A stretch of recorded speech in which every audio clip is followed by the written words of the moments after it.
नमस्कार, मैं हूं राम किंकर सिंह। एमसीडी की राम कहानी में आपका हार्दिक स्वागत है। सीधे सिविक सेंटर यानी निगम के मुख्यालय से आपसे बातचीत कर रहा हूं।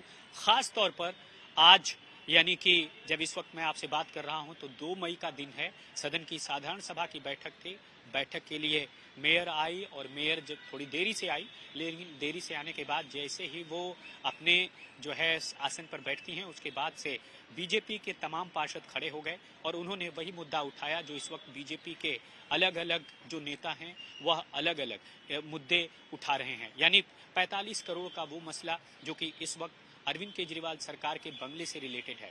बस इतना सुनना था कि बीजेपी के जो नेता थे, तमाम पार्षद पहले तैयारी से आए हुए थे, सबके हाथ में पोस्टर बैनर था।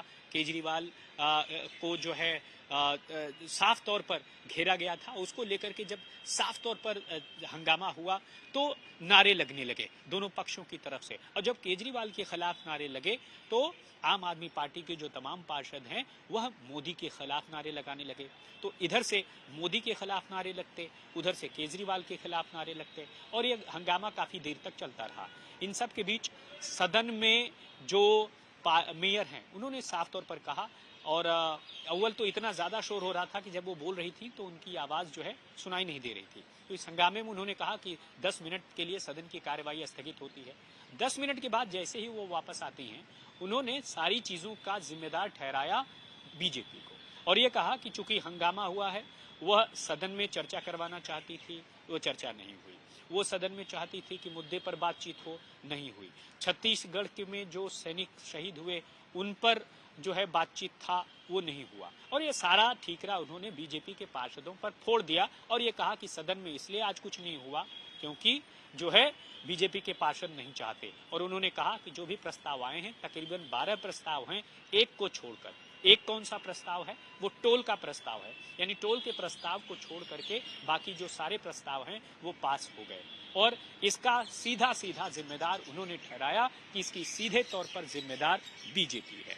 अब बीजेपी के जो तमाम विपक्ष के पार्षद हैं वो चूंकि ये सब कुछ चल रहा था सदन में और सदन के 5वें फ्लोर से हम लोग इस सदन की कार्यवाही को रिकॉर्ड कर रहे थे, उसके बाद हम लोग सीधे पहुंचे 3rd फ्लोर पर जहां पर मेयर का ऑफिस है।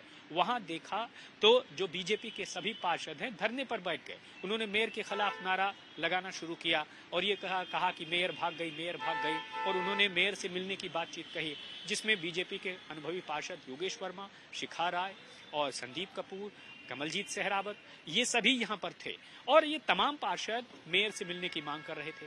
और जब इन्होंने हंगामा किया और मेयर से मिलने की बात कही, फिर भी मेयर नहीं आई, तो इसमें से कुछ पार्षद उठ करके मेयर के कमरे तक गए। वहां मेयर का कमरा अंदर से लॉक था, शायद अंदर प्रेस कॉन्फ्रेंस चल रही थी और वो नहीं मिल पाई। उसके बाद से बीजेपी के पार्षद उल्टे पांव लौट आए और उन्होंने साफ तौर पर कहा कि अब जो है जो सदन में बिना चर्चा के ये प्रस्ताव पास कराया गया, दरअसल ये संवैधानिक है, ठीक नहीं है। और शॉर्ट नोटिस के तहत उनका ये आरोप है, मैं साफ तौर पर कह रहा हूं, बीजेपी के पार्षदों का आरोप है कि शॉर्ट नोटिस के तहत जो मांग की गई थी उन मांग पर न केवल चर्चा हुई और न उन्हें बताया गया रिप्लाई, बल्कि रिप्लाई पर भी चर्चा होती थी। और यही वजह है कि अपने तरीके से सदन को जो है स्थगित कर दिया गया और ऊपर से सारे प्रस्ताव पास कर दिए गए। आरोप ये भी लगा कि प्रस्ताव जो थे उनकी कॉपी भी उन्हें नहीं दी गई। लेकिन आम आदमी पार्टी ने इन प्रस्तावों से अपने आप को अलग रखा है और ये कहा है कि ऐसा कुछ भी नहीं हुआ, हंगामा हुआ और इस वजह से चर्चा नहीं हो पाई। तो साफ तौर पर यह दिखाई दिया आज कि जिस तरह से साधारण सभा की बैठक थी, हंगामे को लेकर के जो है ये बैठक कन्वीन की गई थी कि विशेष समितियों, तदस्थ समितियों के बनने को लेकर के, और अब खास हुआ भी यही कि ये समितियां अब चूंकि प्रस्ताव पास हो चुका है तो जाहिर तौर पर ऐसे प्रस्ताव जिन्हें स्टैंडिंग कमेटी में नहीं जाना है उन पर तो मुहर लग चुकी है। लेकिन टोल से संबंधित जो मुद्दा है वो अभी सदन में चर्चा के लिए डिस्कस किया जाएगा। यानी अब एडॉक समितियां, स्टैट्यूटरी समितियां और शिक्षा समिति, निर्माण समिति, ये सब कुछ बन जाएगी, लेकिन जो काम स्टैंडिंग कमेटी से संबंधित होगा उस पर अभी काम नहीं हो पाएगा। और यही वजह है कि अब जो पहली साधारण सभा की पहली बैठक थी, अब तक आपने देखा कि 4 बैठक हुई थी जनवरी के महीने में, उसमें मेयर का चुनाव हुआ था, फिर एक बैठक हुई फरवरी में, तो 25 फरवरी के आसपास दूसरे मेयर का चुनाव हुआ, और अब आपने देखा कि किस तरह से इस अप्रैल के महीने में मेयर ने आम सभा बुलाई थी,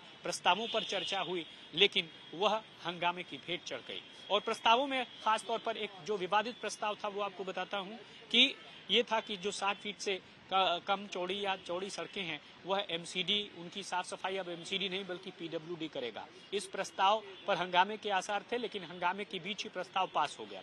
तो साफ तौर पर दिखाता है कि आने वाले दिनों में कुछ इसी तरह का चलता रहेगा। 134 सीटों के साथ आम आदमी पार्टी है तो 104 सीटों के साथ बीजेपी है, और साफ तौर पर जो निगम की कार्रवाई है वह आगे हंगामे की भेंट न चढ़े, इसके लिए अब देखना होगा कि क्या आपस में पार्षदों की कोई दलीय बैठक बुलाई जाती है।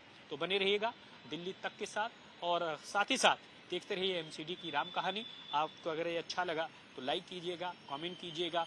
बहुत सारे दर्शक हमसे कह रहे हैं कि वो कर्मचारियों की सैलरी पर बनाइए, तो साफ तौर पर इस पर रिसर्च शुरू हो चुकी है। आने वाले दिनों में आपको इस मुद्दे पर भी कुछ बहुत पुख्ता जानकारी दूंगा। तब तक के लिए धन्यवाद।